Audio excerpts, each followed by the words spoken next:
بسم الله الرحمن الرحيم. الحمد لله وكفى وسلام على عباده الذين اصطفى أما بعد. أعوذ بالله من الشيطان الرجيم. بسم الله الرحمن الرحيم. شهر رمضان الذي أنزل فيه القرآن هدى للناس وبينات من الهدى والفرقان فمن شهد منكم الشهر فليصم. وقال الله تبارك وتعالى: يا أيها الذين آمنوا كتب عليكم الصيام كما كتب على الذين من قبلكم لعلكم تتقون. وقال النبي صلى الله عليه وسلم عن سلمان رضي الله تعالى عنه قال: خطبنا رسول الله صلى الله عليه وسلم في آخر يوم من شعبان فقال: يا أيها الناس قد أضلكم شهر عظيم، شهر مبارك، شهر فيه ليلة خير من 1000 شهر، جعل الله صيامه فريضة وقيام ليله تطوعا، وهو شهر أوله رحمة وأوسطه مغفرة وآخره عتق من النار، أو كما قال عليه الصلاة والسلام. وقال رسول الله صلى الله عليه وسلم في دعائه: اللهم بارك لنا في رجب وشعبان وبلغنا رمضان. صدق الله العظيم وصدق رسوله النبي الكريم. درود شریف پڑھیں. اللهم صل على سيدنا محمد وعلى آل سيدنا محمد وبارك وسلم.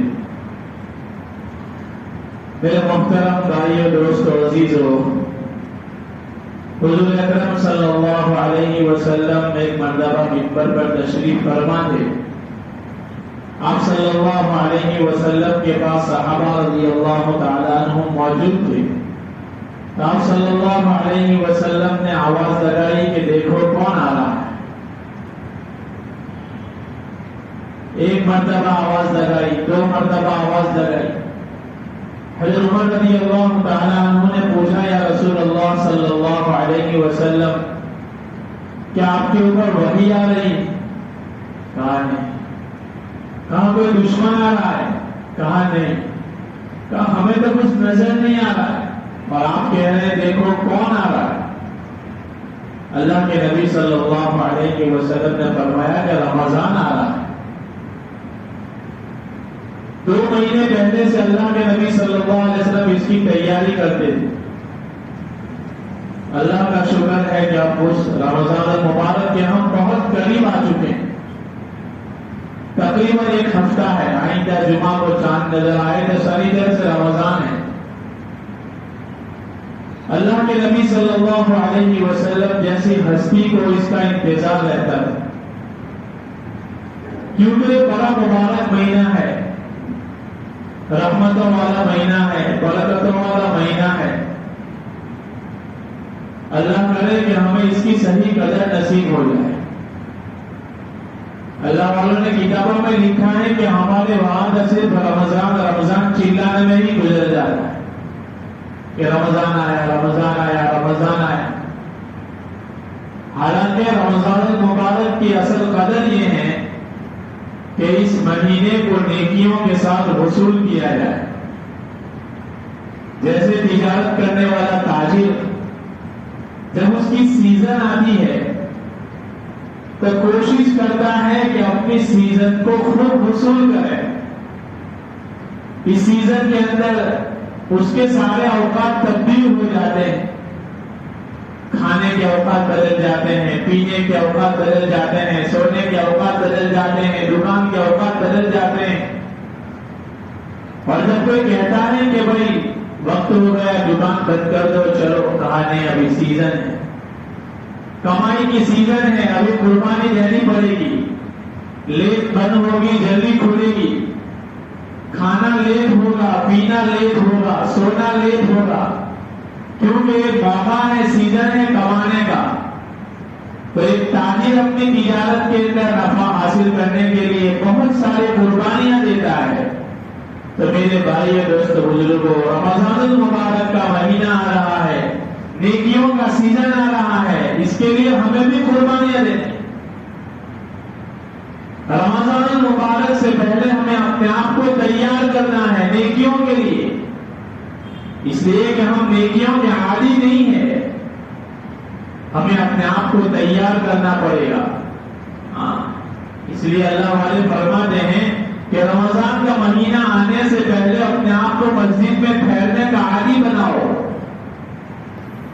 حدیث شریف میں آتا ہے احب البلاد الی اللہ مساجدها، کہ ساری جگہوں میں سب سے پسندیدہ جگہ اللہ کے نزدیک مسجدیں ہیں۔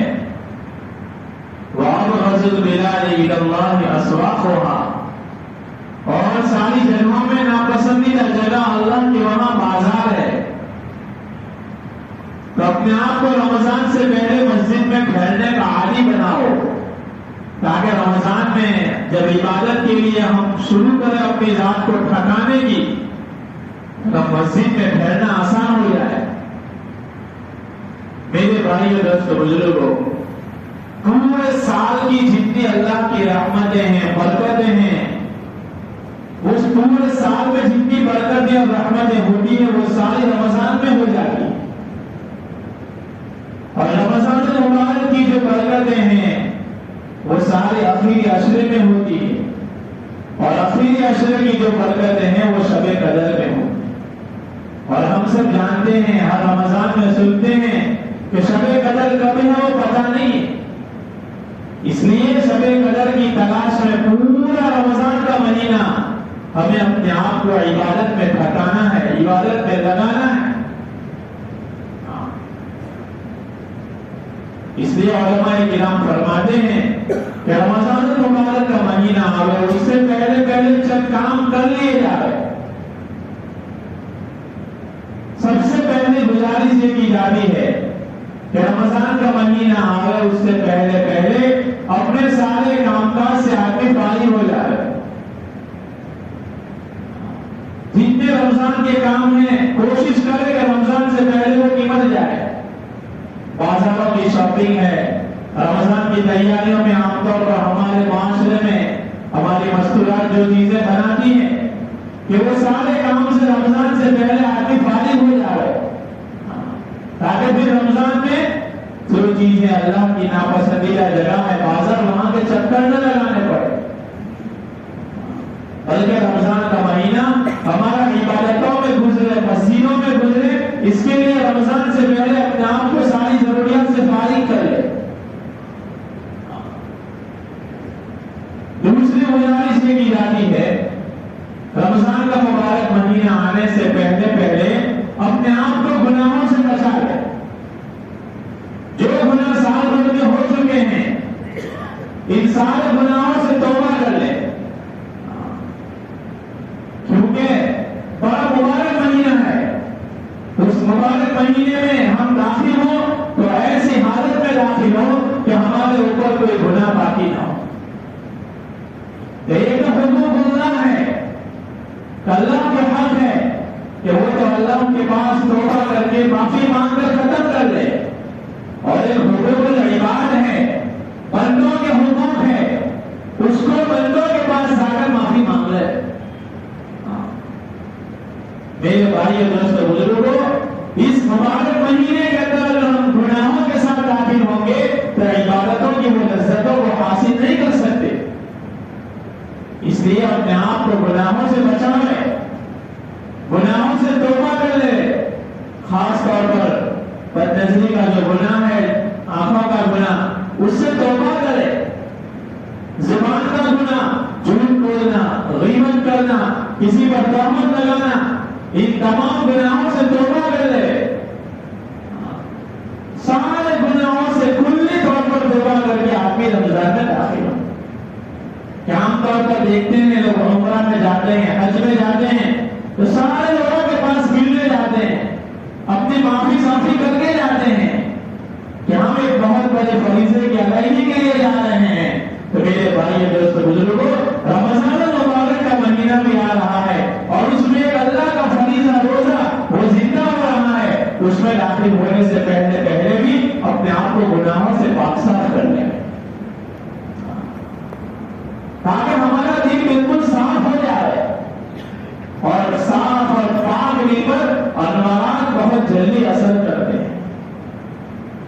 حدیث شریف کے اندر آتا ہے کہ جب آدمی ایک گناہ کرتا ہے اس کے دل پر ایک کالا نقطہ لگ جاتا ہے. جب تک توبہ نہیں کرتا وہ کالا نقطہ صاف نہیں ہوتا. دوسرا گناہ کرتا ہے دوسرا نقطہ لگ جاتا ہے. حتیٰ کہ ہوتے ہوتے ہوتے ہوتے دل بالکل کالا ہو جاتا ہے. اور جب بالکل سیاہ اور کالا ہو جاتا ہے پھر اس پر انوار اور برکات کا کوئی اثر نہیں. پھر ہم رمضان سے گزر جاتے ہیں. رمضان کا مہینہ ہمارے ہاتھ سے نکل جاتا ہے لیکن ہمیں وہ برکات اور انوارات حاصل نہیں ہوتے. پھر ہمیں عید کی شدید خوشیاں نصیب نہیں ہوتی. اس لیے میرے بھائی دوستو بزرگوں رمضان المبارک کا مہینہ آ رہا ہے, قریب ہے, قریب آنے والا ہے. ہمارے پاس موقع ہے ہم گناہوں سے کلی طور پر اپنے آپ کو پاک کر لیں. اور ایک چیز ہے موبائل, اس سے اپنے آپ کو دور کرے, دھیرے دھیرے دور کرے. جتنا ہو سکے روزانہ 8 گھنٹے 10 گھنٹے موبائل کو لے رہے ہیں, رمضان آنے سے پہلے پہلے اس سے اپنے آپ کو دور کرے. ضرورت کے مطابق اپنے آپ کو رمضان میں اس کا استعمال کرے. اور اگر کسی کا کاروبار نہیں ہے, کسی کو حاجت نہیں ہے, ضرورت نہیں ہے, رمضان میں کلی طور پر اسے استعمال کرے. کیونکہ ہم دیکھتے ہیں عام طور پر زیادہ تر ہمارے گناہ اسی موبائل کی وجہ سے آتے ہیں. اس لیے ان سارے اسباب سے بھی بچ جائے جن اسباب کو استعمال کر کے ہم گناہوں کے اندر ملوث ہوتے ہیں, جن سے ہم گناہ کر بیٹھتے ہیں, جانے انجانے میں ہم سے گناہ ہو جائے. اس لیے ان سارے اسباب سے ہم رمضان سے پہلے بالکل پاک ہو جائے. تیسری گزارش رمضان کا مبارک مہینہ آنے سے پہلے یہ کی جاتی ہے کہ اپنے آپ کو عبادت کے لیے تیار کر لے. کہ ہمیں عادت نہیں ہے مسجدوں میں آ کر نماز ادا کرنے کی. ہم نماز تو پڑھتے ہیں فرائض, لیکن وہ 5 وقت کی نماز بھی صحیح طور پر ہم سے ادا نہیں ہو پا رہی.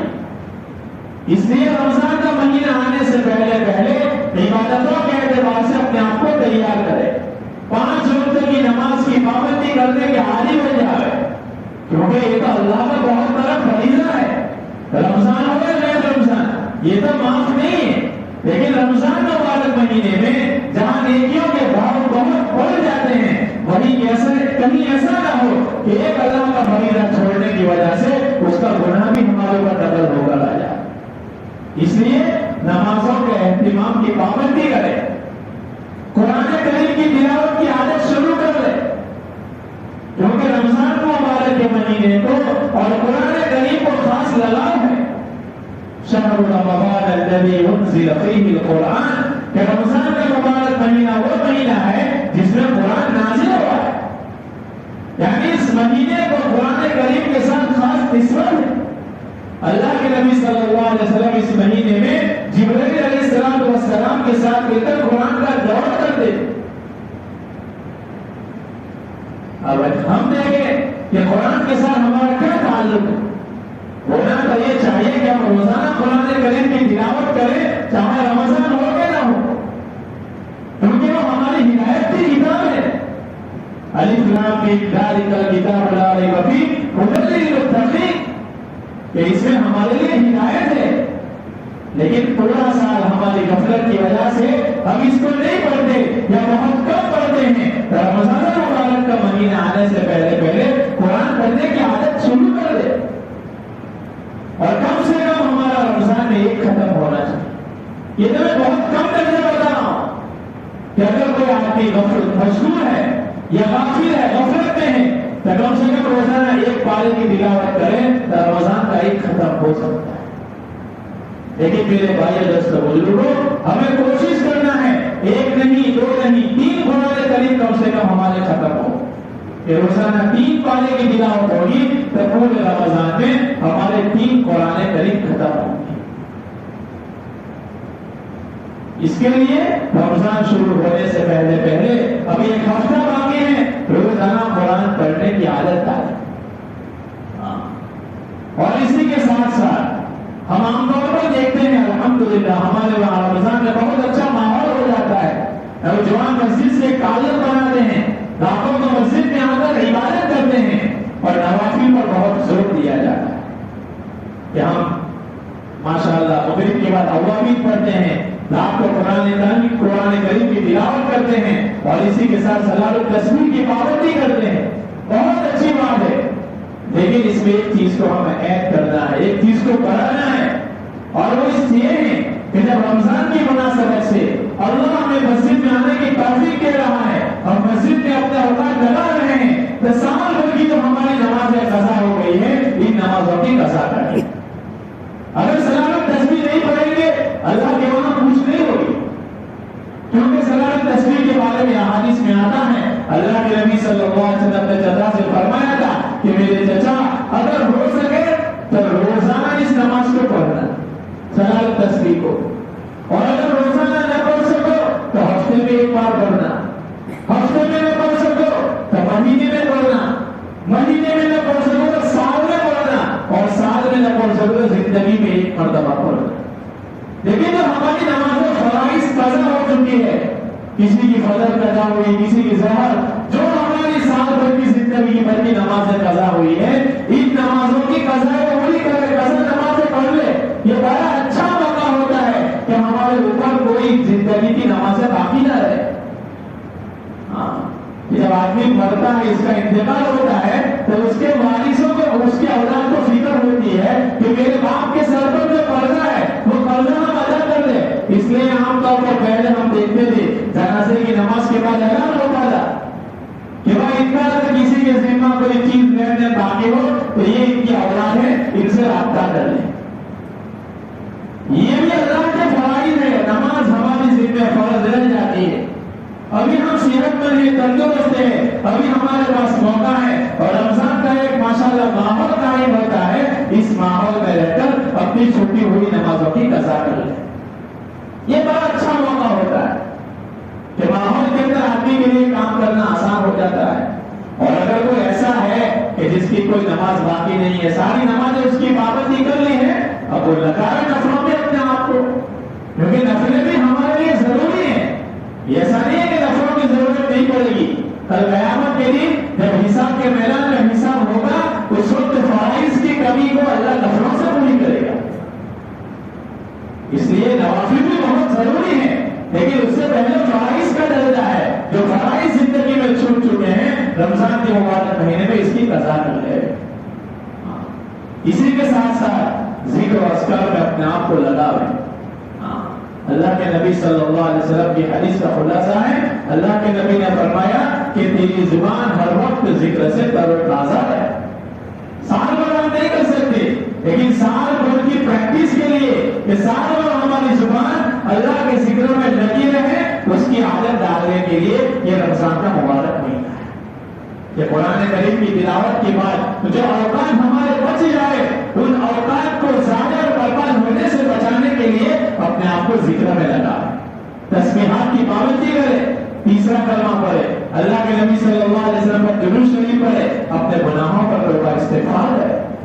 یہ ایک موقع ہے اپنے آپ کو بچانے کا کہ جب ایک بیمار ہاسپٹل میں جا کر ایڈمٹ ہوتا ہے تو وہ کوشش کرتا ہے کہ زیادہ سے زیادہ اچھی یہاں میری ٹریٹمنٹ ہو جائے، ڈاکٹر جو ٹپس بتاتا ہے وہ ساری چیزوں کو وہ فالو کرتا ہے، اس لیے کہ اس کو صحت اور تندرستی مقصود ہے۔ مجھے اور آپ کو بھی اپنی پوری زندگی کو بنانا مقصود ہے، اس کے لیے رمضان کا مبارک مہینہ ایک بہت اچھا موقع ہے۔ اس کے لیے ذکر و اذکار کی پابندی کی عادت ڈالے، اور ایک خاص طور پر ایک بات جس میں عام طور پر ایک غفلت ہو جاتی ہے کہ دعاؤں کی پابندی کریں۔ یہ رمضان کا مبارک مہینہ اللہ سے لینے کا مہینہ ہے۔ ادعونی استجب لکم، اللہ کے نبی صلی اللہ علیہ وسلم قرآن کریم میں اللہ فرماتے ہیں کہ مجھ سے مانگو میں تم کو دوں گا، اور خاص طور پر رمضان کے مبارک مہینے میں جہاں دعاؤں میں قبول کرنے کا وعدہ کیا گیا ہے کہ جب آدمی افطار کے موقع پر اللہ سے دعا مانگتا ہے اللہ اس دعا کو قبول کرتا ہے، اور رات کے اوقات میں اللہ آسمان دنیا پر آ جاتے ہیں اور اعلان کرتے ہیں ہے کوئی مجھ سے مانگنے والا کہ میں اس کی حاجت کو پوری کروں، ہے کوئی مغفرت کا چاہنے والا کہ میں اس کے گناہوں کو بخش دوں۔ ایسے موقع کے اوپر کبھی ہم پوری رات جاگے اور آخری پہر میں جب اللہ سے لینے کا موقع ہو ہم غفلت میں سو رہے ہیں، افطاری کے موقع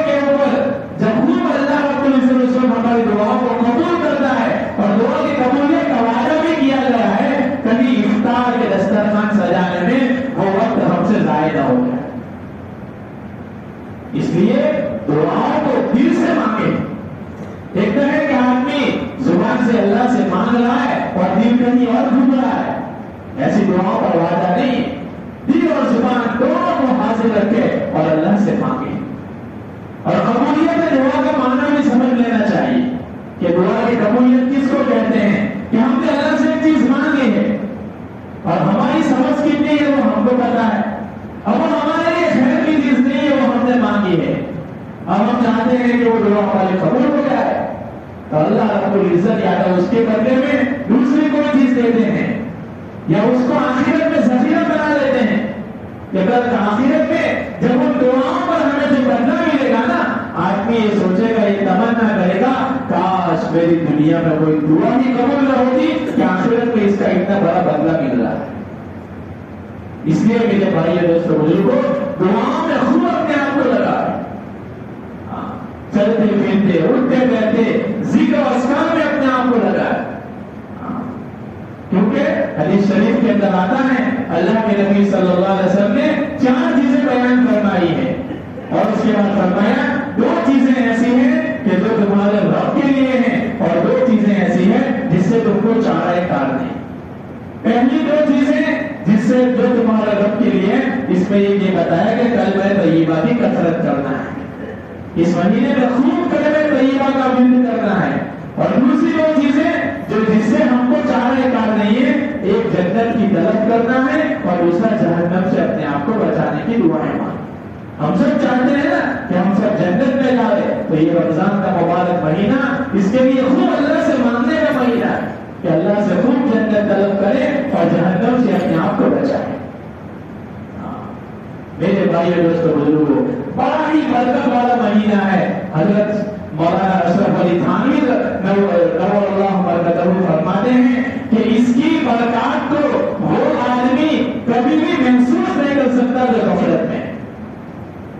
اور پھر مثال دے کر سمجھایا کہ ایک آدمی گھر کے اندر بڑے ہیں، گھر کے اندر بیٹھا ہے، چاروں طرف سے پیڑ بڑے ہیں اور باہر بارش کی سیزن ہے، بادل آیا، ٹھنڈی ہوائیں بھی چلی، بارش برسا، لوگوں نے سکون محسوس کیا، لیکن وہ آدمی گھر کے اندر بنے، اس کو کچھ بھی پتا نہیں ہے کہ باہر کیا ہو رہا ہے. ایسے جو آدمی غفلت میں ہے، سستی میں ہے، اس کو کچھ بھی محسوس نہیں ہوتا کہ رمضان کی برکتیں کیا ہے، رمضان کی رحمتیں کیا ہے، اللہ سے رہنے میں کیا مزہ ہے، اس کو اس کا کچھ مزہ نہیں آتا، اس کا پتہ بھی نہیں چلتا. اس لیے میرے بھائی دوستوں بزرگوں، رمضان کا مبارک مہینہ جس آدمی کا غفلت کے ساتھ گزر جاتا ہے، اللہ کے نبی صلی اللہ علیہ وسلم کی حدیث کا خلاصہ ہے کہ ایک مرتبہ اللہ کے نبی صلی اللہ علیہ وسلم منبر پر تشریف لائے، آپ نے پہلی سیڑھی پر قدم رکھا، آپ نے کہا آمین. دوسرے سیڑھی پر قدم رکھا، آپ نے کہا آمین. تیسرے سیڑھی پر قدم رکھا، آپ نے کہا آمین.